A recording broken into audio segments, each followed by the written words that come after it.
اعوذ باللہ من الشیطان الرجیم، پناہ مانگتا ہوں اللہ کی شیطان مردود سے۔ بسم اللہ الرحمن الرحیم، اللہ کے نام سے جو رحمان اور رحیم ہے۔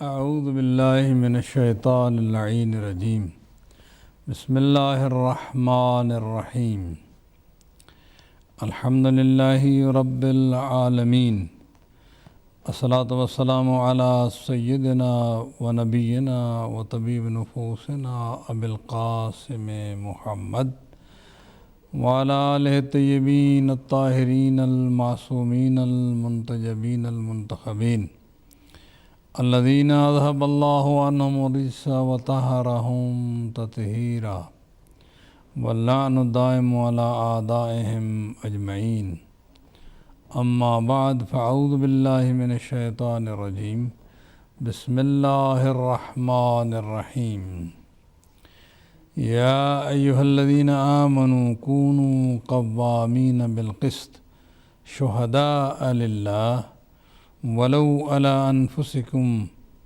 او الوالدین والاقربین ان یکن غنیا او فقیرا فاللہ اولی بہما فلا تتبعوا الہوی ان تعدلوا وان تلووا او تعرضوا فإن اللہ کان بما تعملون خبیرا، یا ایہا الذین آمنوا باللہ ورسولہ والکتاب الذی نزل علی رسولہ والکتاب الذی انزل من قبل ومن یکفر باللہ وملائکتہ وکتبہ ورسلہ والیوم الآخر فقد ضل ضلالا بعیدا، ان الذین آمنوا ثم کفروا ثم آمنوا ثم کفروا ثم ازدادوا کفرا لم یکن اللہ لیغفر لهم ولا لیہدیہم سبیلا، بشر المنافقین بان لهم عذابا علیما، الذین یتخذون الکافرین اولیاء من دون المؤمنین ایبتغون عندهم العزة فإن العزة للہ جميعا، صدق اللہ مولانا العظیم وصدق رسولنا الکریم ونحن علی ذلک من الشاہدین والشاکرین الحمد للہ رب العالمین۔ معزز محترم سامعین و ناظرین، آپ کی خدمت السلام، اور حسب معمول آپ کی خدمت میں قرآن مجید کی کچھ آیات کے بارے میں اپنی گزارشات پیش کرنے کے لیے حاضر ہوا ہوں۔ اگر بات پسند آئے تو ہمارے ساتھ اتفاق کریں، اور اگر پسند نہ آئے تو اپنی تحقیق کریں، جستجو کریں، اور یہی ضروری ہے کہ انسان بیٹھا نہ رہے، نہ دوسرے کی ملامت نہ کرے کہ اس نے ہمیں مس گائیڈ کر دیا، اس نے غلط باتیں بتائیں، بلکہ خود آگے بڑھو، کوشش کرو۔ جب آپ لوگ کوشش کریں گے، جو بھی کوشش کرے گا تو قرآن کا وعدہ ہے کہ وہ اخلاص سے کوشش کرے گا تو قرآن اس کی مدد فرمائے گا۔ لَنَهْدِيَنَّهُمْ سُبُلَنَا، جو ہمارے لیے کوشش کرتے ہیں، سٹرگل کرتے ہیں، ہم ان کو اپنے راستے دکھا دیتے ہیں، لیکن اس میں بندے کا اخلاص، رب العالمین سے محبت اور رسول گرامی سے محبت بہت ضروری ہے کہ اس کی نعمتیں جب انسان کھا رہا ہے تو اس محبت میں آگے بڑھے، تاکہ جو حکم ہے اللہ کا کہیں ایسے نہ ہو کہ ہماری سوچ میں غلطی ہو جائے، ہمارے اعمال میں غلطی ہو جائے۔ پھر پاک پیغمبر کی زحمات کو سامنے رکھے کہ انہوں نے کتنی مشکلوں سے اس پیغام تو ہم تک پہنچایا ہے، اور ان کی آل نے محفوظ کر کے ہم تک پہنچایا ہے۔ اس لحاظ سے آگے بڑھے، اس سوچ کے ساتھ آگے بڑھے تو انشاءاللہ اگر کوئی غلط بتا رہا ہے تو انشاءاللہ صحیح راستہ مل جائے گا۔ لیکن اگر کوئی کہے کہ بس میں نے تو کوشش نہیں کرنی ہے، یہی کہنا ہے کہ فلاں نے غلط بتا دیا، فلاں نے غلط بتا دیا، تو یہ کوئی عذر نہیں ہے۔ اس عذر کو خداوند متعال بھی قبول نہیں فرماتا اور پیغمبر کے ہاں بھی ناقابل قبول ہے۔ یہ فلاں نے مجھے غلط کر دیا ہے، بھئی آپ کیوں غلط ہو گئے؟ خود کوشش کرتے۔ قرآن مجید عربی میں ہے، اگر آپ کو عربی سمجھ نہیں آتی تو تراجم موجود ہیں، انگلش میں موجود ہیں، اردو میں موجود ہیں، اور علماء ربانیین موجود ہیں۔ آپ ان سے سوال کریں تو انشاءاللہ العزیز کوئی مسئلہ نہیں ہے کہ سوال کرنے سے بات سمجھنا ہے، لیکن کوشش یہی ہے کہ تھوڑا سا ٹائم اس کے لیے بھی نکالا جائے۔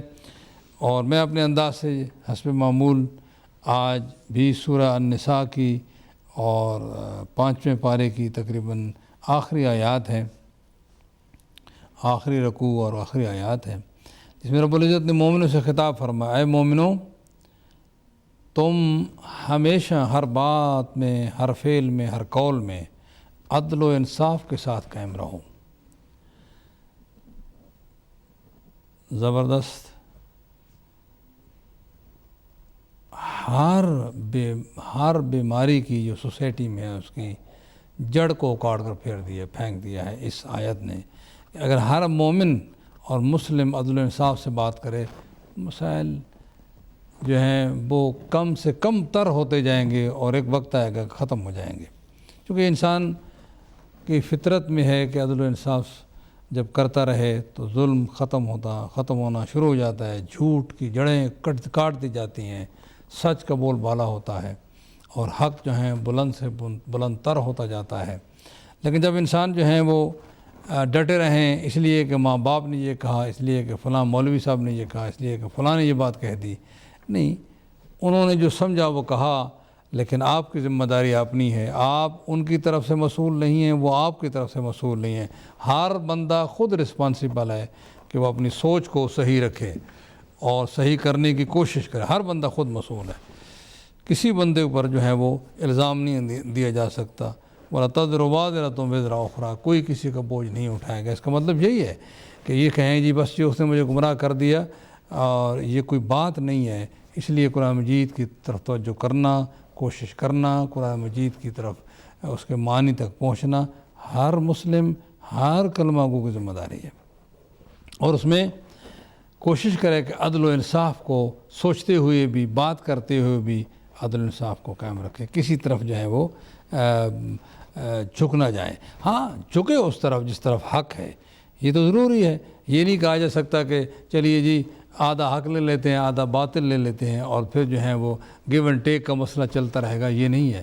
جو حق سمجھیں اس پر قائم ہو جائیں، اور جب کہیں ایسی دلیل آ جائے کہ جو آپ کی اس سوچ کے خلاف ہو اور واقعی جینوئن دلیل ہو، تو اس سوچ کو چھوڑنے میں بھی دیر نہیں کرنی چاہیے، اس لیے کہ اس طرح اگر ہوتا تو آج، اور یہی ہوا کہ مثلا پہلے مذہب والوں نے جس انداز سے قبول کیا، یہودیوں نے، عیسائیوں نے، اور جس دلیل سے نبوتیں حضرت موسیٰ علیہ نبینا علیہ السلام، حضرت عیسیٰ علیہ نبینا علیہ السلام، ان کی نبوتوں کو ان کی تعلیمات کو ایکسیپٹ کیا ہے، تو ظاہر ہے کہ عقل و منطق کو استعمال کیا ہے۔ پھر ہمارے رسول گرامی صلی اللہ علیہ وآلہ وسلم کے ارد گرد ہونے والے جو مسلمان تھے، انہوں نے پیغمبر کے جو ہے وہ دلائل کو سمجھا ہے اور پیغمبر کی تعلیمات کو سمجھا ہے، اس لیے ڈٹ گئے اور ہر مصیبت کے سامنے ڈٹ گئے، اور یہ حق کو پہچان کر ڈٹ جانا جو ہے یہ تو بہرحال حق کے حقوق میں سے ہے کہ ہم حق کے ساتھ اس طرح نہ کریں، حق کو پہچان کر اس کے ساتھ کھڑیں، اس کے ساتھ ٹھہریں، اور جو مصیبت آتی ہے پھر اس کی پرواہ نہ کریں۔ اسی کا نام ہے کہ والعصر، بسم اللہ الرحمن الرحیم، والعصر ان الانسان لفی خسر الا الذین آمنوا وعملوا الصالحات وتواصوا بالحق وتواصوا بالصبر۔ حق کو پہچان لو، ایک دوسرے کو بتاؤ، اور پھر وہاں قائم رہنے کی بھی تلقین کرو، یہ بہت ضروری ہے۔ تو بہرحال عدل و انصاف جو ہر جگہ ہونا چاہیے۔ آج دنیا میں یہی چیز مفقود ہوتی جا رہی ہے اور ہو گئی ہے۔ کس پوائنٹ پہ گفتگو کی جائے، مذہب کا لیول لیں تو لوگ جو ہیں وہ وہاں دامن انصاف کو اور عدل و انصاف کے ساتھ قائم نہیں ہیں۔ دنیاوی امور کے معاملات لیں تو وہاں عدل و انصاف کے ساتھ قائم نہیں ہے، یعنی اپنے لیے تو سب جائز ہے لیکن دوسرے کے لیے وہ جائز نہیں ہے، میرے لیے سب جائز ہے، میں جو چاہوں کروں لیکن دوسروں کے لیے جائز نہیں۔ یعنی آج دنیا میں جیسے کہ جو تنازعات ہیں اس میں جو ہو رہا ہے کہ اس میں بہت ناانصافی ہو رہی ہے کہ اب میں ایک مثال دینا شروع کروں تو بہت لمبی بات ہو جائے گی اور تفسیر اسی آیت پہ رک جائے گی۔ تو مطلب کہنے کہ یہ کہ ہو رہا ہے کہ اگر میرے لیے جو ہے وہ ایٹمی ٹیکنالوجی جو ہے وہ جائز ہے تو دوسروں کے لیے بھی جائز ہونی چاہیے، جو جس کو کہتے ہیں سول ٹیکنالوجی۔ البتہ وہ تو ہلاکت کے لیے، انسانوں کو ہلاک کرنے کے لیے تو کوئی چیز نہیں ہونی چاہیے، لیکن جو مفید ہے تو دوسروں کے لیے بھی ہونی چاہیے، اور وہ کوئی بات نہیں ہے، ایسے کوئی مختلف طریقے ہیں اس کو جو ہے وہ۔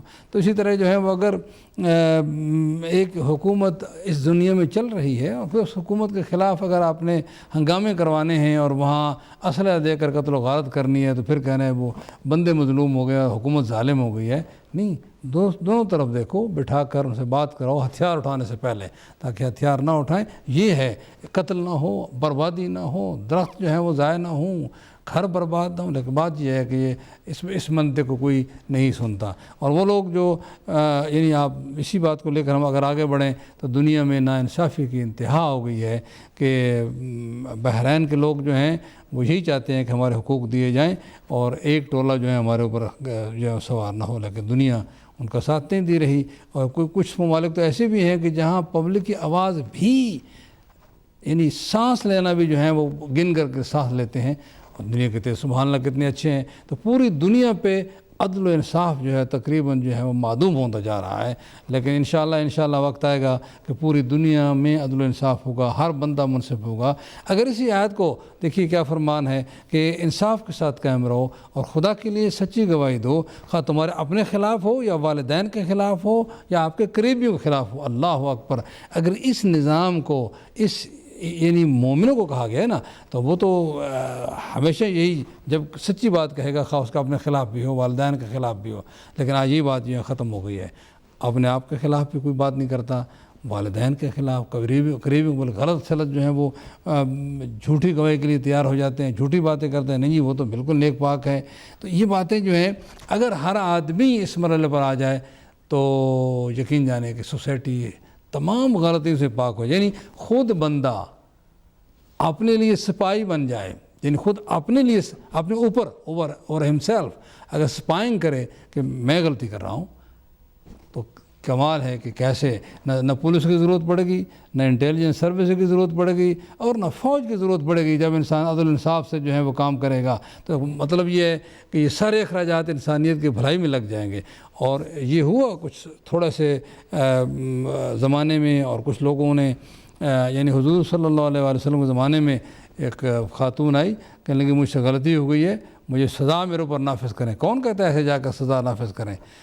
حضور نے صلی اللہ علیہ وسلم نے اس کو ٹالنے کی کوشش فرمائی، اس لیے کہ سزا نافذ کرنے کے لیے کچھ گواہ کچھ جو ہے وہ چاہیے ہوتا ہے، تو لیکن وہ ڈٹی رہی۔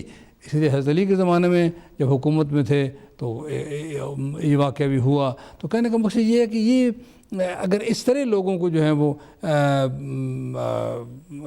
محسوس ہو کہ میرے دل و دماغ پر جو ہے وہ رب العالمین کا کنٹرول ہے اور وہ ذات جو ہے اس سے کوئی میری چیز حرکت ڈھکی چھپی نہیں ہے، تو وہ آدمی جو ہے عدل و انصاف کی بات کرے گا، خواہ اپنے خلاف ہو، والدین کے خلاف ہو۔ تو پھر اگر ایسی سوسائٹی قائم ہو جائے تو پھر اللہ اکبر، اس سوسائٹی میں امن ہی امن ہوگا، پیس ہی پیس ہوگا۔ کیسے ہو سکتا ہے کہ اس میں جو ہے وہ فساد ہو؟ آج فساد اسی لیے ہے کہ دنیا میں عدل و انصاف نہیں ہو رہا اور دنیا عدل و انصاف کے ساتھ قائم نہیں ہے۔ یہ بہت سنہری اصول ہے، اگر اس پر کم از کم مسلمان ہی عمل کر لیں، لیکن کیا کہیں۔ اور پھر فرمائیں یکن غنی و فقیرن فاللہ اولیٰ بہما۔ دیکھو خواہ مالدار ہوں یا محتاج، خدا تو ان پر زیادہ مہربان ہے، اور تم تو حق سے کترانے میں خواہش نفسانی کی پیروی نہ کرو۔ فاللہ اولیٰ بہما، یعنی میں نے جو امیر ہوں یا غریب ہوں اس کا آپ نہ دیکھیں، بہرحال گواہی دینے والے بھی امیر ہوں یا غریب ہوں گواہی سچی دیں، ڈرے نہیں۔ جن کے خلاف دے رہے ہیں امیر ہوں یا غریب ہوں گواہی سچی ہونی چاہیے۔ اور پھر فرمایا کہ یہ نہ ہو کہ آپ اپنی خواہشات پہ عمل کرتے ہوئے زیادہ حق سے ہٹ جائیں، یعنی حق کہنے سے ہٹ جائیں، ایسے نہیں ہو۔ اگر ایسے ہوا اور وَإِن تَلْوُوا وَتُعْرِضُوا فَإِنَّ اللَّهَ كَانَ بِمَا تَعْمَلُونَ خَبِيرًا، اگر تم نے کچھ یعنی تبدیلی کر ڈالی یا اسے جو ہے پورا منہ موڑ لیا تو اللہ سبحانہ و تعالیٰ جو تم کرتے ہو دیکھ رہا ہے۔ اس لیے یہ بات، یہی اصل مسئلہ یہی ہے کہ عقیدہ، ایک علیم و خبیر خدا پر عقیدہ اگر صحیح جم جائے تو یہ سارے مسائل حل ہو جاتے ہیں۔ نہ کوئی کم تولتا ہے، نہ کوئی جھوٹ بولتا ہے، نہ کوئی جو ہے وہ کسی کو نقصان پہنچاتا ہے، ہاتھوں پر کنٹرول آ جاتا ہے، آنکھوں پر کنٹرول ہو جاتا ہے، کانوں پر کنٹرول آ جاتا ہے۔ اگر یہ علیم و خبیر جاننے والے اور ہر چیز کو جاننے والے خدا پر ایمان اور قادر قدیر ذات پر جو ہے وہ ایمان پختہ ہو جائے تو پھر آدمی جو ہے وہ اس کی ہر حرکت کنٹرول میں آ جاتی ہے۔ کوئی انسانیت کو نقصان نہیں پہنچ سکتا، وہ ہمیشہ انسانیت کے فائدے کی سوچے گا، نقصان کا نہیں سوچے گا۔ تو جب یہ بات نکال لی جائے تو اب اس کو کوئی کنٹرول کرنے والا نہیں ہے۔ پھر انسان جو ہے وہ اسی طرح جو ہے وہ بہانے بنا کر کوئی نہ کوئی جو ہے وہ کسی چکر میں ملوث ہوتا رہتا ہے۔ وَإِن تَلْوُوا وَتُعْرِضُوا فَإِنَّ اللَّهَ كَانَ بِمَا تَعْمَلُونَ خَبِيرًا۔ صرف اسی اصول کو لاگو کر دیا جائے، اسی پر تربیت کی جائے لوگوں کی۔ وہ جو پیسہ ڈیفنس پہ لگایا جاتا ہے، وہ پیسہ جو پولیس پہ لگایا جاتا ہے، وہ پیسہ جو انٹیلیجنس سروسز پہ لگایا جاتا ہے، اگر اسی پیسے کو جو ہے وہ انسانوں کی تربیت پہ لگا دیا جائے اور ان کے اندر جو ہے رب العالمین کا کانسیپٹ جو ہے جاننے اور سننے والا اور قدیر بذات اور اس کے سامنے پیش ہونے کے لیے جو تصور ہے وہ سارے کا سارا انسان کے ذہن میں بٹھا دیا جائے تو انسان بہت سے مسائل سے بچ سکتا ہے۔ لیکن اب کیا کیا جائے، انشاءاللہ وقت آئے گا کہ ایسی حکومت قائم ہوگی اس زمین پر کہ جو انسانیت جو ہے وہ خود، ہر انسان اپنے پر خود حاکم ہوگا، نہ پولیس کی ضرورت ہوگی، نہ انٹیلیجنس سروس کی ضرورت ہوگی، نہ فوج کی ضرورت ہوگی، بلکہ خود انسان آپ کے خلاف انٹیلیجنس بھی ہوگا، خود انسان آپ کے خلاف پولیس بھی ہوگا، خود انسان جو ہے وہ یوں سمجھے کہ اپنے خلاف ایک عامی بھی ہوگا، اور اپنے اگر غلطی کر لی تو وہ پیش کرے گا اپنے آپ کو کورٹ کے سامنے، کورٹ جو ہے جیسے چاہے احکام خداوند کے مطابق اس کو سزا دے۔ تو یہ اس لیے کہ تاکہ انسان اللہ کو ناراض کر کے اس دنیا سے نہ اٹھے، اور اس خاتون نے یہی کہا تھا، طہرنی، مجھے پاک کرو تاکہ میں قیامت کے عذاب سے بچ جاؤں۔ یہ دنیا کا عذاب میرے لیے جو ہے وہ بڑا برداشت تو مشکل ہے، لیکن میں برداشت کر لوں گی، بہرحال اس سے گزرنا ہے مجھے، مگر آخرت کے عذاب سے میں بچنا چاہتی ہوں۔ یہ ہے وہ سوچ جو انسان کو غلطیوں کا اقرار کرنے پر مجبور کرتی ہے اور غلطیاں کرنے سے بھی روکتی ہے۔ بہرحال اور پھر فرمایا یا ایھا الذین آمنوا آمنوا، اے مومنو ایمان لے آؤ۔ سبحان اللہ، مومنو ایمان لے آؤ، خطاب بھی مومن ہونے سے فرمایا اور ایمان لانے کا فرمایا۔ اب اس میں بات سمجھ آنے کی ہے کہ کبھی کبھی انسان جو ہے وہ یعنی ایمان لے آتا ہے، جو کہ آمنو جو ہوا کئی مرتبہ استعمال ہوا ہے اسلموا کے معنی میں استعمال، اے اسلام مسلمانوں ایمان لے آؤ، یعنی خالی کلمہ پڑھ لینے سے بندہ مومن نہیں بن جاتا۔ جیسے کہ ہے کہ اذ قالت الاعراب آمنا، جب عربی دیہاتی نے کہا کہ ہم ایمان لے آئے ہیں تو قرآن نے کہا ایسے نہ کوئی ایمان لے آئے ہیں، لیکن قولوا اسلمنا، ہم اسلام لے آئے ہیں۔ ایمان تو ابھی تک ان کے دلوں میں بھی داخل نہیں ہوا، ایمان کی منزل جو ہے اسلام سے آگے ہے۔ لا الہ الا اللہ پہلی ہی مرحلے پر انسان لا الہ الا اللہ محمد رسول اللہ پڑھ لے، اب اس کے دل میں نفاق بھی کیوں نہ ہو، اس کو مسلمان سمجھا جائے گا۔ لیکن ایمان کی منزل سے آگے ہے، جہاں عقیدہ توحید کنٹرول کرنا شروع کر دے تو پھر ایمان کی منزل آتی ہے۔ اس کی سوچ کو عقیدہ توحید کنٹرول کرے، اس کی سوچ کو وحد لا شریک اور قادر قدیر عالم علیم اللہ سمیع بصیر اللہ کا عقیدہ اس کو کنٹرول کرے تو پھر جو ہے وہ ایمان کی منزل طے کرتا ہے۔ انسان جو ہے وہ اس طرح جو ہے وہ اس منزل کو پھر اس کو مسئلہ نہیں ہوتا کنٹرول کرنا، اس کو بہت آسان ہوتا ہے۔ یہی بات ہے کہ آج مثلا ہم چاہتے ہیں کہ ہمارے بچے جو ہیں وہ جب اکیلے ہوں کالجوں میں یونیورسٹیوں میں تو وہ غلطیاں نہ کریں، تو اس کا واحد طریقہ یہی ہے کہ سب سے پہلے ان کے دلوں میں محبت خدا پیدا کی جائے، پھر اس کے بعد دوسرے مرحلے پر اس کو رازقی خدا سے ڈرایا جائے، تیسرے مرحلے پر ان کو بتایا جائے کہ یہ نعمتیں آپ کے لیے خدا نے رکھی ہیں، اور اگر آپ نے نہ سنی یہ بات تو پھر یہ پنشمنٹ بھی اللہ نے رکھی ہے۔ یہ 4 مرحلے اگر اس سے انسان گزر جائے اور پیار محبت سے سمجھائے تو یقین جانے کہ بچے کالج میں جائیں، یونیورسٹی میں جائیں، آفس میں بیٹھے ہوں، جہاں بھی ہوں، وہ بندہ مومن بن کر جئیں گے اور ان کو کنٹرول کرنا آسان ہوگا. یعنی باقی شاید کسی چیز کو جو ہے وہ کنٹرول کرنا مشکل ہو، لیکن بندہ مومن کو کنٹرول کرنا بہت آسان ہو جاتا ہے، بشرطے کہ ایمان اس کے دل میں داخل ہو جائے. یا ایھا الذین آمنوا آمنوا باللہ ورسولہ، اللہ رسول پر ایمان لے، والکتاب الذی نزل علی رسولہ، اس کتاب پر ایمان لے جو رسول پر نازل فرمائی ہے اللہ نے، والکتاب الذی انزل من قبل، اس کتاب پر بھی کہ جو پہلے نازل ہوئی ہیں. ومن یکفر باللہ وملائکتہ، جو اللہ کا انکار کرے اور اس کے ملائکہ کا انکار کرے گا، کتابوں کا انکار کرے گا، رسولوں کا انکار کرے گا، یوم آخرت کا انکار کرے گا، فقد ضل ضلالا بعیدا، وہ بہت دور کی گمراہی میں جا پڑا. بلکہ ان میں سے ایک کا انکار کر ڈالے گا تو بھی گمراہی جو ہے وہ دور کی گمراہی میں جا پڑا. یعنی یہ نہیں ہے کہ اللہ پر ایمان لے اور پیغمبروں کو نہ مانے، یا ایک پیغمبر کو نہ مانے تو بھی وہ آدمی صحیح نہیں ہے. ساری کتابوں کو، پہلی کتابوں کو مان لے اور قرآن کو نہ مانے، قرآن کو مان لے اور پہلی کتابوں کا انکار کر دے تو بھی وہ آدمی جو ہے وہ صحیح. ساری کتابوں پر ایمان بھی رکھنا ہے، سارے رسول پر من جملہ ایک ایمان بھی رکھنا ہے، یوم آخرت کے آنے پر ایمان بھی رکھنا ہے، اور اگر نہیں رکھے گا تو وہ بہت دور کے گمراہی میں جا پڑا ہے. تو ایمان اور عقیدہ جو ہے اس میں تقسیم نہیں ہو سکتی کہ ایک آدمی کہے کہ میں اللہ پر تو ایمان رکھتا ہوں اور رسول پر نہیں، تو وہ تو شیطان والی توحید ہو گئی. اور ایک آدمی کہے کہ میں رسول پر ایمان رکھتا ہوں لیکن رسول کی یہ بات تو مانوں گا، یہ نہیں، سلیکٹیو ہو جائے اللہ کے رسول کے فرمان کے متعلق ہو فرمان رسول کا. ایک تو یہ کہ فرمان ہی نہیں پتہ چلا، نہیں فرمان رسول کا، نہیں یہ تو مانوں گا یہ نہیں مانوں گا، تو اسی کو کہتے ہیں منافق. اسی کو منافق کہتے ہیں. اس سلیکٹیو پرسن کو منافق کہتے ہیں. یہ مانتا ہوں یہ نہیں مانتا.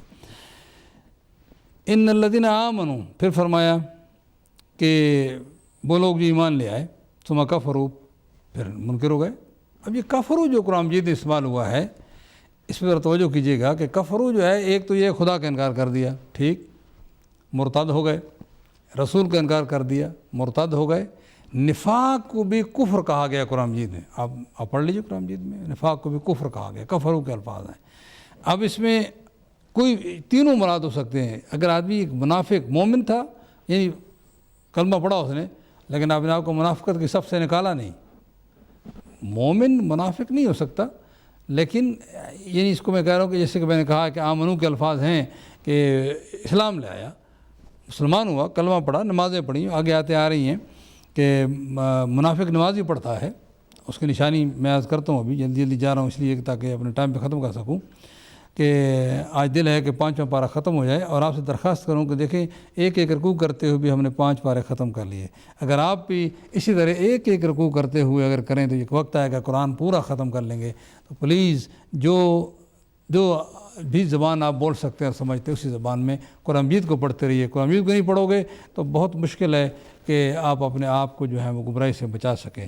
اور یہ بھی سن لیں کہ ضروری نہیں ہے کہ جو ترجمہ کرنے والا سمجھا، جو آپ سمجھے، مختلف تراجم پڑھیں، آپ کو خود بخود پتہ چل جائے گا. اور پھر کسی عالم ربانی سے پوچھے کہ یہ ترجمے مختلف ہیں، اصل مطلب کیا ہے، تو وہ آپ کو جو ہے وہ مفسرین قرآن، معلمین قرآن کے پاس سے لے کر بتائے گا کہ اس کا مطلب یہ بنتا ہے، اور آپ کی عقل بھی مانے گی کہ ہاں واقعی یہ بات بنتی ہے.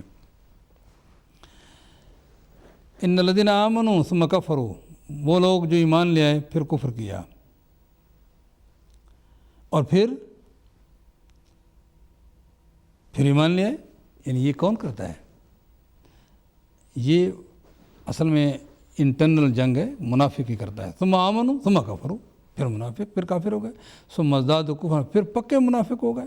لم یکن اللہ سبحانہ و تعالیٰ لیغفر لہم، اللہ انہیں ہرگز معاف نہیں کرے گا، استغفر اللہ، ولا لیہدیہم سبیلا، نہ انہیں صحیح راستے کی جائے یا ہدایت دے گا.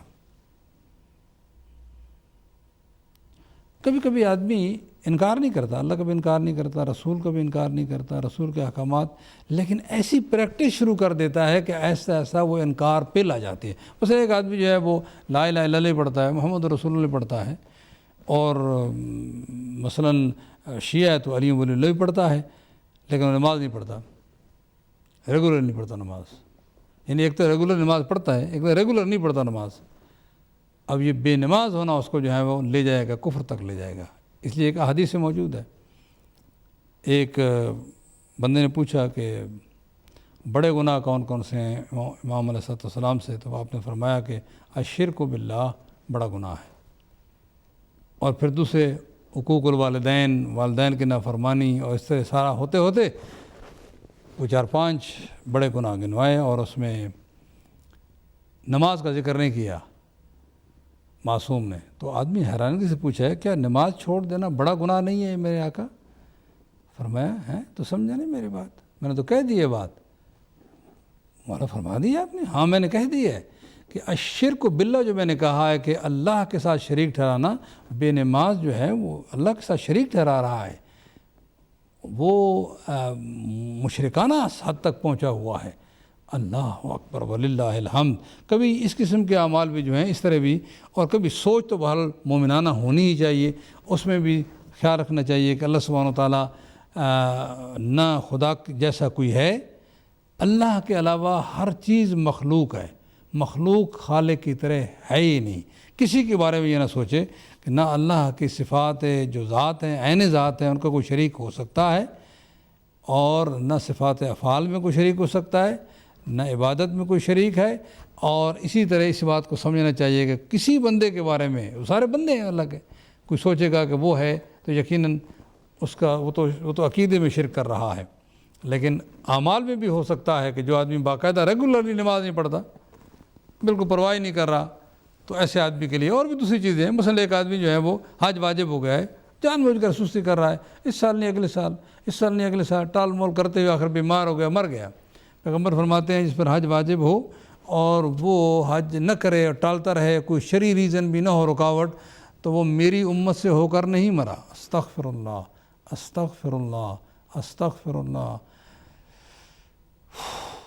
تو یہ باتیں، یہ اعمال جو ہیں، یہ کبھی انسان مسلسل جب ان کو واجب ہو جائیں اور سر انجام نہ دے تو یہ بھی شرک تک بات جا پہنچتی ہے۔ تو اسی طرح ثم کفروا ثم ازدادوا کفرا، پھر لم یکن اللہ لیغفر لهم، اللہ ان کو کبھی معاف نہیں کرے گا، ولا لیہدیہم سبیلا۔ اور اسی طرح اگر مر گئے تو ظاہر ہے کہ وہ تو زندہ ہوں تو توبہ کرے، لیکن نہ کرے توبہ تو پھر بشر المنافقین۔ بات آ گئی، یہ جو کیفیات بیان ہو رہی ہیں، اگرچہ دوسرے لوگوں کو بھی جو ہیں وہ اس میں کفار شامل ہیں، لیکن اس میں خاص طور پہ منافقوں کا تذکرہ ہے، جو ایمان اور رسول پر، خدا پر ایمان رکھ کر بھی، اور پھر بھی کبھی ادھر کبھی ادھر، اور پیغمبر کے فرامین اور احکامات سلیکٹیو رہتے ہیں کہ یہ ماننا یہ نہیں ماننا ہے۔ تو یہ لوگ جو ہیں، فرمایا گیا بشر المنافقین بان لهم عذابا علیما، کہ منافقوں کو خوشخبری دے دو، یعنی خبر دے دو۔ ایک قسم کا تھوڑا سا طنز بھی ہے کہ ان کے لیے عذاب علیم ہے۔ الذین، کون منافق ہیں؟ پھر مزید نشانی ان کی بیان ہوئی ہے۔ الذین یتخذون الکافرین اولیاء، ایک تو پہلے بات تھی کہ جو لوگ کافروں کو اپنا دوست سمجھتے ہیں، من دون المومنین، مومنوں کو چھوڑ کر کافروں کو بناتے ہیں۔ آپ ذرا اس بات پہ غور کیجیے۔ اب اس قرآن مجید کی آیت کو لے کر ذرا ڈھونڈیے، دنیا میں دیکھیے کہ چلو فرد و افراد کی بجائے ہمارے جو حکمران ہیں مسلمان دنیا میں، ان کو دیکھیے کہ وہ دوستی تو ہے نہیں، بلکہ انہوں نے غیر مسلموں کو اپنا ولی بنا لیا ہے کہ جو وہ کہیں گے وہی کریں گے، اور مسلمانوں کے خلاف یہ بھی نہیں کہ صرف کچھ فائدہ حاصل کرنے کے لیے، بلکہ مسلمانوں کے خلاف۔ اب اس آیت کو لے کر آپ سے گزارش ہے کہ ذرا جو بھی قرآن مجید پڑھتا ہے یا توجہ کر رہا ہے، میری بات سن رہا ہے، غور کریں کہ امت مسلمہ پر جتنے بھی حکمران ہیں، الا ماشاء اللہ، اس کو ایک آدھ کو جو ہیں وہ چھوڑ کر، تو اس کے علاوہ تو باقی سب کے سب جو ہیں وہ دعوے کرتے ہیں جی ہم تو بڑے دوست ہیں اور فلاں فلاں ہیں، اور پھر دعوت دیتے ہیں اپنے ان غیر مسلموں کو کہ اس مسلمان کو مار دو، اس مسلمان حکومت پہ چڑھائی کر دو، اس کا جو ہے تباہ و برباد کر دو۔ اب وہ ادھر تو کہتے ہیں کہ ہم بڑے پکے مسلمان ہیں، اور ادھر سے جو ہے وہ قرآن مجید ان کو منافق کہہ رہا ہے۔ بس اس کی بات سیدھی سیدھی بات ہے کہ معاملہ کرنے میں مسلمان غیر مسلم کوئی عیب نہیں ہے، برابری کا معاملہ کرنے میں، غیر کاروبار میں، لیکن ان کو اپنے سر پہ بٹھا لیا جائے تو یقیناً یہ بات جو ہے وہ قرآن مجید کو پسند نہیں ہے، اور وہ ان لوگوں کو منافق کے لفظ سے یاد فرما رہا ہے جو اس طرح کی حرکت کرتے ہیں۔ اور فرمایا الذین یتخذون الکافرین اولیاء من دون المؤمنین ایبتغون عندهم العزت فإن العزت للہ جمیعا، کیا ان کے ہاں وہ اپنی عزت اور مقام بنانا چاہتے ہیں؟ ان کو معلوم نہیں ہے کہ تمام عزت جو ہے وہ اللہ رب العالمین کے ہاتھ میں ہے، اور اللہ کے جو دشمن ہیں ان کے ہاں عزت مقام بنانا چاہتے ہیں۔ یہ سوچ ہے جو قرآن مجید دے رہا ہے، اس پہ غور کرنا چاہیے، اور تفصیلات جو ہیں وہ انسان خود بھی کہاں وہ یہ حرکتیں کر رہا ہے۔ لیکن میں نے جنرل دنیا مسلمین کی بات کی ہے، دنیا اسلام نہیں، دنیا مسلمین کی بات کی ہے کہ وہ کیا حرکتیں کر رہے ہیں۔ فرمایا قد نزل علیکم فی الکتاب، ہم نے کتاب میں تم پر نازل کیا ہے کہ ان اذا سمعتم آیات اللہ یکفر بہا، جب تم سنو کہ اللہ کی آیات کا انکار کیا جا رہا ہے، وَيُسْتَهْزَأُ بِهَا، اور ان کا مذاق اڑایا جا رہا ہے، فَلَا تَقْعُدُوا مَعَهُمْ، پھر ان کے ساتھ اس محفل میں نہ بیٹھو، حَتَّى يَخُوضُوا فِي حَدِيثٍ غَيْرِهِ، حتیٰ کہ وہ کسی دوسری بات میں لگ جائیں، إِنَّكُمْ إِذًا مِثْلُهُمْ، اگر تم نے یہ حرکت کر لی تو پھر تم انہی کی طرح ہو گئے۔ ان اللہ جامع المنافقین والکافرین فی جہنم جمیعا، اللہ کافرین اور منافقین کو جہنم میں سب کو ایک جگہ پہ جمع کرنے والا ہے۔ استغفر اللہ من النفاق والکفر۔ لیکن یہ بات اس میں ذرا تھوڑا سی توجہ کرنا جو بات میں عرض کرنے جا رہا ہوں، کسی محفل میں بھی آیات اللہ کی آیات کا جو خداوند متعال نے تعلیمات خدا کا مذاق اڑایا جا رہا ہو تو اور انکار کیا جا رہا ہو تو اس میں بیٹھنا جائز نہیں ہے۔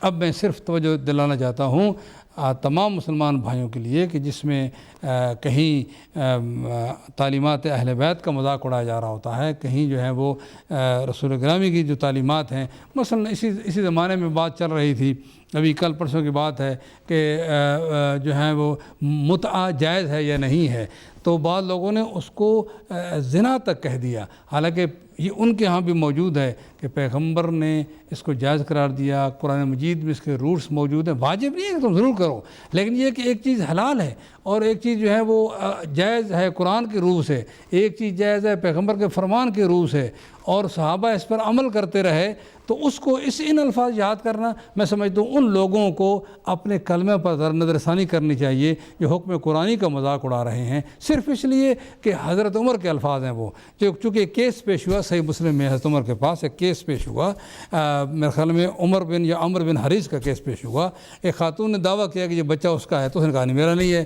اب ظاہر ہے کہ حضرت عمر حکمران تھے تو انہوں نے ایز اے حکمران جو ہے ذرا سخت الفاظ کہہ دیے، مگر مجھے لگتا ہے کہ ان کا مقصد یہ نہیں تھا، بلکہ وہ یہ سوچ رہے تھے کہ اس کو ذرا ریگولرائز کیا جائے تاکہ یہ اس طرح کے دعوے جو ہیں وہ نہ ہوں۔ ظاہر ہے کہ آج بھی گورنمنٹ نے نکاح کو ریگولرائز کیا ہے، نکاح رجسٹرڈ ہوتا ہے، باقاعدہ اس کی شرطیں کنڈیشنیں لکھی جاتی ہیں، پاکستان میں بھی یہی ہے، دوسری جگہوں بھی یہی ہے تاکہ اس کو ریگولرائز کیا جائے۔ ایک پہلے زمانہ تھا، سمپل زمانہ تھا، تو بہرحال انہوں نے یہ کہہ دیا، ذرا سخت الفاظ ہیں جو انہوں نے کہہ دیا کہ متعتان کانتا فی عہد رسول اللہ، وہ دو متعہ جو عہد رسول اللہ میں تھے، انا احرمہما، میں ان دونوں کو حرام کرتا ہوں۔ اچھا حضرت عمر نے جو ہے وہ خود اس الفاظ میں اقرار موجود ہے کہ رسول اللہ کے زمانے بھی تھے، حضرت ابوبکر کے زمانے بھی تھے، حضرت عمر کے بھی عادی حکومت کے زمانے میں تھے، اور پھر انہوں نے جو ہے وہ کہہ دیا میں منع کرتا ہوں، تو مطلب یہ ہے کہ وہ ایک حکمران کی حیثیت سے کچھ ٹائم کے لیے ٹیمپریریلی تو بین کر سکتے ہیں، چلو ٹھیک ہے کوئی بندہ بھی کر سکتا ہے حکمران، میں صرف ایک حکمران کے طور بات کر رہا ہوں، کوئی ناراض نہ ہو جائے، دونوں طرف خطرہ ہوتا ہے کہ بات کرتے ہوئے کہ وہ ناراض نہ ہو جائے، لیکن قیامت تک پیغمبر کا حلال کردہ چیز کو حرام کر سکتا ہے یہ کسی کی ہمت کی بات نہیں ہے، اور جس نے اگر پیغمبر نے حلال کیا ہے تو کوئی حرام نہیں کر سکتا، اگر پیغمبر نے حرام کیا ہے تو کوئی حلال نہیں کر سکتا۔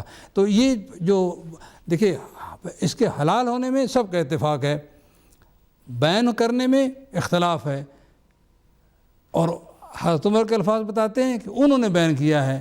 اصل مسئلہ یہ عزیزو سمجھو کہ حضرت عمر کے بعد جب امیر شام معاویہ کی حکومت آئی تو انہوں نے کہا کہ جس چیز کو حضرت عمر نے نافذ کیا اور جاری کیا اس کو جاری رہنا چاہیے۔ اب اس بات کو انہوں نے زور لگایا، اس پر حکومت نے زور لگایا تو لوگ جو ہیں بیٹھ گئے اس پر، لیکن میں صرف یہ کہتا ہوں کہ اس کا کرنا واجب نہیں، لیکن یہ ایک حلال محمد ہے، حلال قرآن ہے، اس کا مذاق نہیں اڑانا چاہیے۔ قرآن مجید میں ارشاد فرمایا کہ اگر کہیں آیات الہی کا مذاق اڑایا جا رہا ہو تو اس محفل میں نہ بیٹھو۔ اسی طرح میں اپنے عزیزوں سے محترم مومنین سے عرض کروں گا کہ آپ کے مجالس میں جو ہیں وہ ایسے ایسے شعر پڑھے جاتے ہیں جس میں توحید کا مذاق اڑایا جاتا ہے.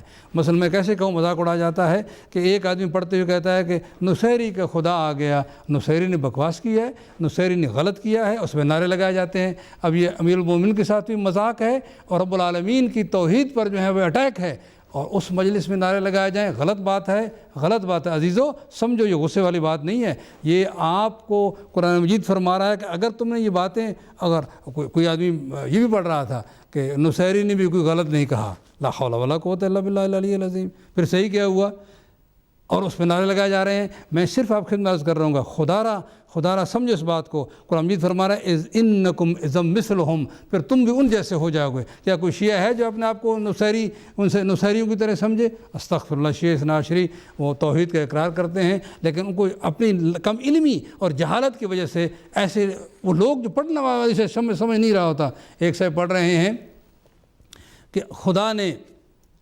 معراج کی شب علی کو اپنی مسند میں بٹھایا. لا حول ولا قوت الا باللہ العظیم. شرک ہے, صاف شرک ہے.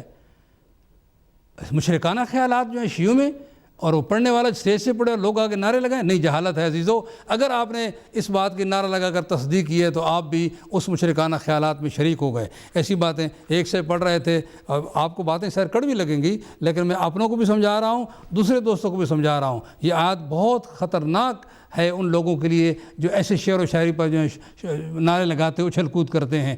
دیکھیے ایک صاحب جو ہیں پڑھ رہے ہیں کہ جی ہے تو بندہ مگر لگتا ہے خدا کی طرح. خدا فرماتا ہے, ائمہ فرماتے ہیں لا مثیل لہو ولا شبیہ لہو ولا نظیر لہو ولا مشیر لہو. نہ اس کو کوئی مشیر ہے, نہ اس جیسا کوئی بھی نہیں ہے. سارے ما سوی اللہ اس کی مخلوق ہے, خدا جیسا کوئی بھی نہیں ہے. لاکھوں سلام ہو میرے مولا آقا امام علیہ السلام پر. سب جو ہے وہ مولا کی دعائے استشیر میں الفاظ موجود ہیں, دوسرے مولا کے فرامین موجود ہیں, نہ بلاغے موجود ہیں. کیوں نہیں یہ سوچتے لوگ؟ ایسی محفلوں میں قرآن مجید فرماتا ہے فلا تقعدوا معهم, ایسی محفلوں میں یا بیٹھو نہیں, اگر بیٹھو تو کم از کم پھر یا ان کو روکو یا نکل آؤ اگر روک نہیں سکتے تو. یہ توحید کا مذاق اڑایا جا رہا ہو اور لوگ جو ہے بیٹھ کر سن کر نعرے لگا رہے ہوں. میں سمجھتا ہوں میں نے اپنی بات کہہ دی ہے. خاص پر کسی کو غصہ آتا ہے تو آتا رہے, لیکن یہ قرآن مجید کی آیت ہے. ہمیں سمجھنا چاہیے کہ ایسے لوگ شاید ممکن ہے شاعر نے اپنی کم علمی کی وجہ سے ایسے جڑ دیا کسی سے سوچ کر, لیکن آپ جو سمجھدار لوگ ہیں, کم از کم جو پڑھے لکھے لوگ ہیں, وہ اس کو منع کریں کہ وہ غلط بات نہ کرے. اور میں سمجھتا ہوں کہ یہ جملے بہت خطرناک جملے ہیں, اور اس پر ڈٹ گیا آدمی, یقیناً اگر وہ ڈٹ جائے آدمی تو وہ یقیناً مشرک شمار ہوگا. کہ یہ بات ہے کوئی کہے کہ حضرت علی کو بٹھا دیا اپنی مسند پر, پہلے خدا کی مسند بنا دی ہے, پھر اس کے بعد جو ہے وہ اللہ سبحانہ و تعالیٰ کوئی مسند رکھتا ہے؟ استغفر اللہ. کوئی مکان خالق کے مکان ہے, وہ ہر مکان میں ہر جگہ موجود ہے, لیکن وہ کسی مکان کی طرح محتاج نہیں رکھتا. یہ جملے کیسے کہے جا رہے ہیں؟ کیا زبان جو ہے یہ زبان سے بات جو سمجھ آتی ہے وہی نہیں ہے؟ اسی طرح دوسری باتیں جو ہیں بے پناہ باتیں ہیں جو شعراء نے اپنی جہالت کی وجہ سے نظم کی ہیں, اس کو جو ہے وہ یا بیان کرنے سے پہلے دیکھ لینا چاہیے, یا یہ ہے کہ بیان کرنا ہی نہیں چاہیے, یا اس کو بدل دینا چاہیے تاکہ عقیدہ توحید جو ہے وہ لوگوں کو صحیح رہے. اور جو ہے وہ مجلس ہو جس مجلس میں توحید کا مذاق اڑایا جا رہا ہے. میں کہتا ہوں کہ جس مجلس میں امیر المومنین کی تعلیمات کا مذاق اڑایا جا رہا ہو تو کیا یہ وہ مجلس ہوتی ہے؟ نہیں, ایسی نہیں ہے عزیزو. سوچو اور غور فکر کرو, قرآن مجید کرو, دھیان دو. فرمایا جس میں آیات الہی کا انکار کیا جا رہا ہو اور جس میں آیات الہی کا مذاق اڑایا جا رہا ہو, اس میں بیٹھو نہیں جب تک کہ وہ اپنی بات بدل نہ لیں. اور فرمایا اگر تم بیٹھ گئے انکم مثلہم, پھر تم اس جیسے ہو جاؤ گے. ان اللہ جامع المنافقین والکافرین فی جہنم جمیعا الذین یتربصون بکم, جو آپ کے متعلق یہ سوچتے رہتے ہیں, اس بات کے منتظر رہتے ہیں. فین کان لکم فتح من اللہ, اگر تمہیں کوئی فتح مل جائے, کوئی کامیابی مل جائے, قالوا الم نکم معکم, ہم تمہارے ساتھ نہیں تھے. یعنی فتح کی جو کامیابی کی جو چیزیں ہیں وہ مطلب ہے ان سے فائدہ اٹھانے کے لیے. اور اگر وین کان للکافرین نصیب, اگر دشمنان اسلام و مسلمین جو ہیں وہ کامیاب ہو جائیں, ان سے پھر جو ہے اپنی راہ و رسم بڑھاتے, کہتے ہیں دیکھو ہم نے تمہیں بچا لیا مومنین سے, ہم نے جو ہے وہ ان سے تمہیں بچا لیا, اور تم جو ہے وہ تم پر وہ غالب نہیں آئے, اور یہ ساری کارروائی ہماری تھی صرف اس لیے کہ ان سے کوئی مالی فائدہ حاصل کیا جائے. فاللہ یحکم بینکم یوم القیامہ، یاد رکھو تم اس وقت تو شاید کچھ فائدہ اٹھا لو، لیکن قیامت کو تمہارے ساتھ فیصلہ ہوگا۔ وَلَن يَجْعَلَ اللَّهُ عَلَى الْكَافِرِينَ عَلَى الْمُؤْمِنِينَ سَبِيلًا، اللہ سبحانہ وتعالیٰ کبھی بھی جو ہے وہ کافروں کو مومنوں کے اوپر جو ہے حکومت جو ہے وہ نہیں عطا فرمائے گا، اور یہ اللہ کا فیصلہ ہے۔ اور اگر مومن، اصل مسئلہ تو یہی ہے کہ اصل مسئلہ یہ ہے کہ آج اس وقت ہم دیکھیں تو ہمارے اوپر کون حکمران ہے، یا منافقین ہیں یا ان کے بڑے بھائی ہیں، لیکن یہ وجہ یہی ہے کہ ہم، اس سے پتہ چلتا ہے کہ ہم صحیح معنوں میں مومن نہیں رہے۔ اگر ہم مومن ہوئے تو تم ہی بلند تر رہو گے، ان کنتم مومنین انتم الاعلون ان کنتم مومنین، تم ہی بلند و برتر رہو گے اگر تم مومن رہے۔ آج وہ آیت اور یہ آیت بتاتی ہے، اس کا مطلب مسلمانوں کے اس وقت بہت مشکل میں پڑ گئے ہیں، عقیدے کے لحاظ سے، عمل کے لحاظ سے۔ خداوند مدد فرما۔ پھر فرمایا ان المنافقین، منافق جو ہیں یخادعون اللہ، اللہ کو دھوکہ دیتے ہیں، وہ خادعہم، اللہ انہیں دھوکہ دیتا ہے۔ یعنی کیسے دھوکہ؟ اللہ دھوکہ کسی کو نہیں دیتا، لیکن بات کرنے کا طریقہ ہے کہ وہ دھوکہ دیتے ہیں کہ بھئی بظاہر سے لگتے ہیں کہ ہم مومن ہیں، اور پھر بعد میں جو ہے وہ اندر اندر جو ہے وہ سازشیں منافقوں والی کرتے ہیں۔ فرمایا کہ اللہ بھی ان کو مہلت دیتا ہے تاکہ یہ اپنی منافقت میں پکے منافق ہو جائیں، پھر ان کو سخت عذاب ہو۔ اور منافقوں کی اور نشانی بیان فرمائی اللہ سبحانہ وتعالیٰ نے۔ پلیز توجہ فرمائیے سامعین کرام، وَإِذَا قَامُوا إِلَى الصَّلَاةِ قَامُوا كُسَالَىٰ، جب وہ نماز کے لیے اٹھتے ہیں تو سستوں کی طرح اٹھتے ہیں۔ اللہ اللہ اللہ، نماز کے لیے اٹھتے ہیں تو سستوں کی طرح اٹھتے ہیں۔ یراؤن الناس، لوگوں کو دکھانے کے لیے، ولا یذکرون اللہ الا قلیلا، اللہ کو بس تھوڑا تھوڑا یاد کرتے ہیں، یعنی کوئی اتنا زیادہ، یہ جملہ غور کرنے کا ہے۔ یعنی دیکھیں آپ کہ منافق بھی نماز کے لیے اٹھتا ہے مگر سستی دکھاتا ہے، دل نہیں ہوتا کہ پڑھوں، لیکن پھر چلو کچھ عادت کی وجہ سے، کچھ اس وجہ سے کہ لوگ کیا کہیں گے، حضور کے ساتھ بھی نماز پڑھتے رہے، یعنی حضور کے ساتھ سجدے بھی کرتے رہے، حضور کے ساتھ جنگوں میں جاتے رہے، اپنا نفاق بھی ان کا رہا، اسی طرح آج کے زمانے بھی، لیکن وہ آپ بتائیں کہ نماز کے لیے اٹھتے ہیں سستوں کی طرح، پڑھوں نہ پڑھوں، پڑھوں نہ پڑھوں، مذبذبین بین ذالک لا الہ الا ولا الہ الا۔ اب یہ بات، منافق بھی اٹھتا ہے نماز کے لیے، وہ کیسا مومن ہے جو نماز پڑھتا ہی نہیں؟ وہ کیسا مومن ہے؟ منافق بھی نماز کے لیے اٹھتا ہے مگر اس کی سستی پہ خدا کو گوارا نہیں، بددلی کے ساتھ پڑھتا ہے۔ اور وہ مومن کیسا ہے جو نماز نہیں پڑھتا؟ سوچئے پلیز، اپنے کردار پہ سوچئے، اپنی سوچوں پہ سوچئے۔ ایسے خواہ کوئی مومن نہیں بنتا، مومن کو سٹرگل کرنا پڑتا ہے، سٹرائیو کرنا پڑتا ہے، خدا کے راستے میں چلنا پڑتا ہے۔ اس لیے اس پہ غور کیجئے، مذبذبین بین ذالک، یہ بس کبھی ادھر کبھی ادھر، لا الہ الا ولا الہ، نہ مومن ہیں نہ کافر ہیں۔ کوا جب چلا ہنس کی چال اپنے بھی بھول گیا۔ ومن یضلل اللہ فلن تجد لہ سبیلا، اور جس کو اللہ گمراہ کرے تو اس کے لیے کوئی راستہ نہیں پائے گا۔ یا ایھا الذین آمنوا، اے مومنو، ایک اور پھر دوبارہ اس پر زور دیا جا رہا ہے، اے مومنو لا تتخذوا الکافرین اولیاء من دون المؤمنین، اے مومنو کافروں کو اپنا ولی نہ بناؤ مومنوں کے علاوہ۔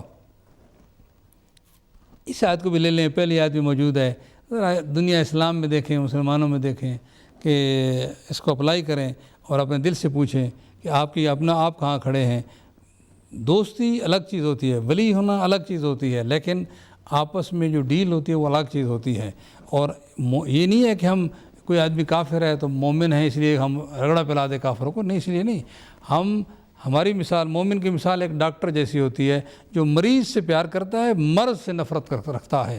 تو ہمارا جو ہے وہ جو نن مسلم ہیں، ہمیں ان سے محبت ہے لیکن ان کی سوچ سے جو ہے وہ نفرت ہے، اور کوشش کرتے ہیں کہ ان کی سوچ جو ہے وہ ہماری جیسی ہو جائے، ہم سب مومن بن کر جو ہیں وہ اللہ سبحانہ و تعالیٰ کے دربار میں جائیں۔ لیکن یہ جو باتیں اس پر غور کیجیے جو میں نے کہا ہے، فرمایا اتریدون ان تجعلوا للہ علیکم سلطانا مبینا، کیا تم یہ چاہتے ہو کہ اللہ سبحانہ و تعالیٰ کو تمہارے خلاف دلیل مل جائے؟ اللہ اکبر، خدایا بچا، یہ بہت خطرناک بیماری ہے نفاق، اور بہت خطرناک انجام ہے منافقین کا۔ اللہ تجھے اپنی عزت و جلال کا واسطہ، اللہ تجھے اپنے حبیب کا واسطہ، اللہ تجھے اپنے حبیب کی آل کا واسطہ ہمیں نفاق سے نجات عطا فرمائیں، ہمارا دل و دماغ پاک ہو تاکہ کوئی ایسی حرکت نہ کریں، کوئی ایسی سوچ نہ ہو جس پر نفاق ہمارے اوپر اطلاق ہو۔ ان المنافقین فی الدرک الاسفل من النار، منافقین کافروں سے بھی زیادہ سخت جگہ پہ ہوں گے، جہنم میں بالکل نچلے طبقے پہ ہوں گے، جہاں سخت آگ جل رہے ہوگی. استغفر اللہ. ولن تجد لہم نصیرا، ان کا کوئی مددگار تم نہیں پاؤ گے. عزیزو، دو باتیں، شرک کرنا اس سے بچو. یہ کوئی اچھی بات نہیں ہے کہ یہ کسی کی فضیلت بھی نہیں بنتی. نہ حضرت عیسیٰ کی فضیلت ہے کہ اس میں خدائی صفات کو ثابت کیا جائے، نہ حضرت علی علیہ السلام کی فضیلت ہے، حضرت علی بندے اللہ سبحانہ و تعالیٰ کے، کہ ان میں خدائی صفات کو جو ہے وہ ثابت کیا جائے. خدا را اپنے آپ کو بچاؤ. شرک بہت بڑی، جس کو اللہ نے اعلان کر دیا معاف نہیں فرمائے گا. پھر منافقین کے لیے جو سزا آ رہی ہے وہ بہت شدید سزا ہے، کہ جب تک کہ منافق اور مشرک اپنے مائنڈ کو چینج نہیں کریں گے اور اسی عالم میں اگر مر گئے تو منافق کی سزا مشرک سے بھی زیادہ ہے. استغفر اللہ. بیسیکلی مشرک ہی ہوتا ہے وہ آدمی، اس لیے کہ خدا کے بارے میں نظریہ بڑا کمزور ہوتا ہے. الا الذین تابوا واصلحوا، ہاں وہ لوگ جنہوں نے توبہ کر لی اور اپنی اصلاح کر لی، جس پہ راستہ کھلا ہے. واعتصموا باللہ، اور اللہ سے لگے، اللہ سے واعتصموا باللہ، اللہ سے جو ہے وہ اللہ کے دامن توحید کو پکڑ لیا. واخلصوا دینہم للہ، اور اپنے دین کو خدا کے لیے خالص کر دیا. فاولئک مع المؤمنین، وہی لوگ مومنوں کے ساتھ ہوں گے. وسوف یؤتی اللہ المؤمنین اجرا عظیما، اور اللہ سبحانہ و تعالی مومنین کو اجر عظیم عطا فرمائے گا. اس سے آگے جو آیت آنے والی ہے، کیا محبت بھری آیت ہے انسانوں کے لیے، کیا محبت بھری آیت ہے گناہ گاروں کے لیے، کیا محبت بھری آیت ہے سب کے لیے، کہ ذرا سوچو اور غور و فکر کرو. ما یفعل اللہ بعذابکم، ارے خدا تمہیں عذاب دے کر کیا کرے گا.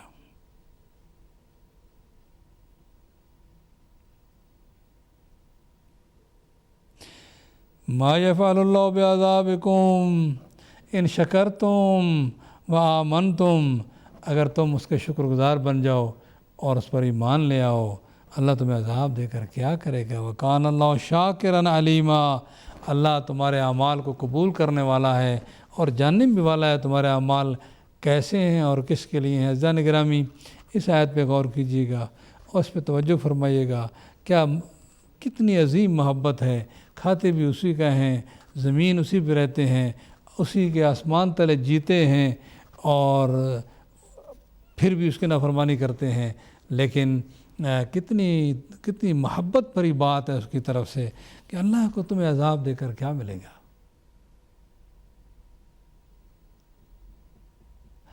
اگر ساری مخلوق کو جنت میں بھیج دے، کیا اس کی جنت تنگ پڑ جائے گی؟ اس کی نعمتیں کم ہو جائے گی؟ ہرگز نہیں. ہے ہاتھ ہرگز ایسے نہیں ہے، ہرگز ایسے نہیں ہے. کیا وہ جہنم میں انسانوں کو بنایا، پیار محبت سے بنایا، آخر اس کا خرچ ہوا، ایک انسان پیدا ہوا، وہاں سے لے کر اب تک جو ہے جب تک وہ رہا اس دنیا میں، کس کا خرچ ہوا ہے؟ سورج زمین، اس کی زمین نے اٹھایا، سورج نے روشنی دی، چاند نے خنکی دی، ستاروں نے بھی روشنی پہنچائی، ہوا نے خدمت کی، بادلوں نے خدمت کی، ساری کائنات نے مل کر خدمت کی، لگے رہے خدمت میں جب تک وہ زندہ رہا. مومن بن کر زندہ رہا یا کافر بن کر زندہ رہا، تمام کائنات خدمت میں لگی رہی. اگر کسی وقت بھی اس نے منہ موڑ لیا، تھوڑی دیر کے لیے منہ موڑ لیا اور کہا بر الہ میں شرمندہ ہوں، اے رب العالمین میں شرمندہ ہوں، میں تیری نعمتوں کا شکریہ نہیں ادا کرتا رہا، اب شکر گزار، شکریہ ادا کر. ایک لفظ کیا جملے ہیں میرے پاک رسول گرامی صلی اللہ علیہ وآلہ وسلم سلام کے.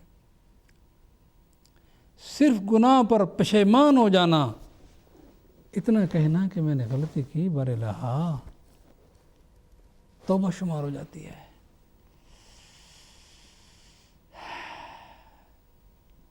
میں یوں کہوں نا، اپنی اردو ادب میں، توحید دامن رحمت کو پھیلائے ہوئے ہے.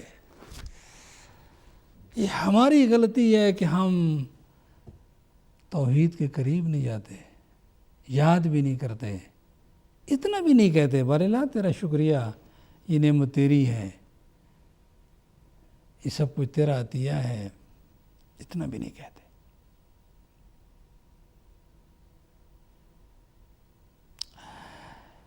اگر یہ سوچ تھوڑی سی سوچ کے ساتھ اور آخری لمحات میں اگر انسان کہہ دے، سچے دل سے کہہ دے، رب کریم بہت مہربان ہے، توبہ قبول کرنے والا ہے۔ دیکھیں آپ اس کی مہربانی کی طرف دیکھیں کہ فرعون جیسے خبیث انسان جو سینکڑوں ہزاروں بچوں کا قاتل تھا، صرف اس لیے کہ اس کی نیت میں تھا کہ حضرت موسیٰ کو قتل کرنا ہے، وہ ہر بچے کو جو قتل کر رہا تھا تو موسیٰ سمجھ کر قتل کر رہا تھا، یعنی اس نے ہزاروں موسیٰ کو قتل کر دیا، اگرچہ بچے حضرت موسیٰ کی طرح نہیں ہو سکتے۔ جب حضرت موسیٰ اور ہارون کو حکم دیتا ہے تو فرماتا ہے تم دونوں جاؤ، اس کو سمجھاؤ، لیکن جب بات کرو تو نرمی سے بات کرنا، قولا لہو قولا لینا، اے وہ ذات جس کی رحمت اس کے غضب سے بڑی ہوئی ہے، اے وہ اللہ کہ ہمارے گناہ جس کی رحمت سے زیادہ نہیں ہیں، اس رجب کے مہینے کے صدقے میں ہمارے گناہ معاف کر دے۔ زین گرامی، اتنا مہربان اللہ، اتنا مہربان اللہ، اس کو ناراض کر کے جانا یقیناً اس عقل مند انسان کی سب سے بڑی بیوقوفی ہے، سب سے بڑی بیوقوفی ہے۔ غلطیاں ہوتی ہیں انسان سے، ہمیں یہ نہیں کہا گیا کہ تم معصوم بن جاؤ، ہمیں یہ کہا گیا ہے کہ تم تقوی اختیار کرو۔ اگر ہم یہ کرتے ہیں تو مہربان یقیناً کرم فرمائے گا اور ہماری توبہ قبول فرمائے گا۔ وہ بہت ہی مہربان ہے اور بہت ہی کریم ہے۔ اس کو یہ جملہ پھر میں دہراتا ہوں، ما یفعل اللہ بعذابکم، اللہ تمہیں عذاب دے کر کیا کرے گا، ان شکرتم و آمنتم، اگر تم شکر گزار بن جاؤ، اگر تم مومن بن جاؤ، وکان اللہ شاکرا علیما، اللہ قبول کرنے والا ہے اور جاننے والا ہے کہ تم نے کس طرح توبہ کی ہے، کس طرح تمہاری سوچ ہے۔ معزز محترم سامعین، میں اسی پہ اپنی گفتگو کو ختم کرتا ہوں۔ یہ جو پارے بنائے گئے ہیں اور 30 حصے قرآن مجید کے بنائے گئے ہیں، اللہ کے فضل و کرم سے ہم نے اس کے 5 حصے مکمل کیے ہیں، تھوڑا تھوڑا پڑھتے ہوئے۔ آپ سے گزارش کرتا ہوں کہ اگر آپ ابھی سے لگ جائیں، ایک رکوع روزانہ پڑھیں یا ہفتے میں، میں ایک ہفتے میں 1 رکوع پڑھتا رہا اور 5 پارے ختم کر لیے، تو کیا مشکل بات ہے؟ کیوں نہیں آپ ابھی سے، جنہوں نے سٹارٹ نہیں کیا، ابھی سے سٹارٹ کریں۔ قرآن مجید پڑھتے تو ہیں لوگ، لیکن میری گزارش ہے ذرا غور کریں، ذرا توجہ کریں، قرآن مجید کے معانی پر دھیان دیں، اور اگر ہو سکے تو تفاسیر کا مطالعہ کریں تاکہ سمجھ آئے کہ قرآن مجید میں کیا کیا اور کس کس انداز کی حکایتیں اور شکایتیں اور ہدایتیں موجود ہیں۔ وقت آئے گا کہ زیادہ وقت نہیں گزرے گا کہ یہ پورا قرآن مجید آپ ایک مرتبہ پڑھ لیں گے اور بہت سی نور ہدایت اپنے دل و دماغ میں لے لیں گے، جو آپ کو زندگی میں کام آئے گی، جو آپ کو قبر میں قائم آئے گی۔ میں اس لیے کہہ رہا ہوں قبر میں، یہی قرآن مجید جب ہم قبر میں تنہا ہوں گے اور تاریک ترین قبر میں، وہ روشنی امید بن کر آئے گا۔ زندگی میں تم مجھ سے دوستی رکھتے تھے، آج میں آپ کا دوست ہوں۔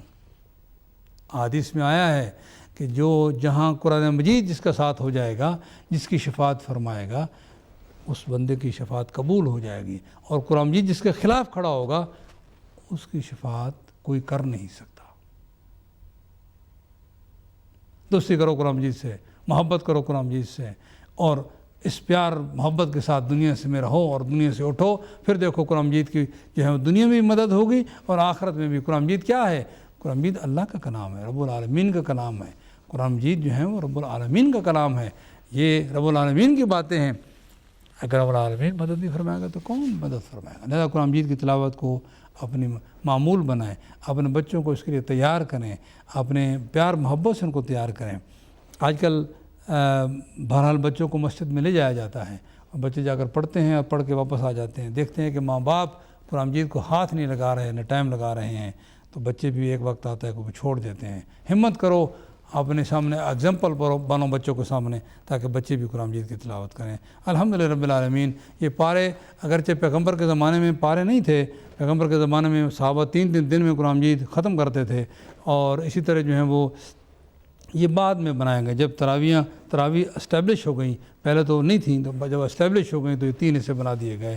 لہٰذا پارے 30 پیغمبر کے زمانے میں نہیں تھے، بعد میں یہ عبد الملک بن مروان کے زمانے میں تقریباً 30 پارے بنائے گئے، لیکن پھر بھی الحمدللہ اس کے 30 حصے کیے گئے۔ آج ہم نے 5 حصے ختم کر لیے ہیں، جو پورے قرآن مجید کا جو ہے 1/6 ہوتا ہے،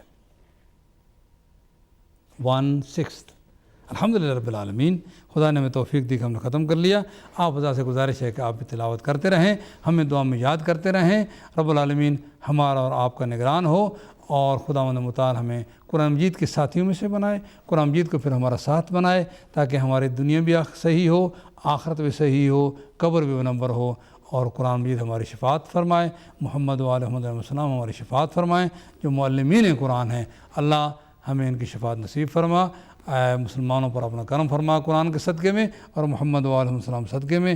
سامعین کی دلی حاجات پورے فرما۔ ناچیز کے لیے التماس ہے کہ سامعین دعا فرمائیں، اور میں آپ کے لیے دعا کر رہا ہوں، خدا آپ کی ہر حاجت پوری فرمائے، ہمیں اور آپ کو راہ راست پر رکھے۔ والسلام علیکم ورحمۃ اللہ وبرکاتہ۔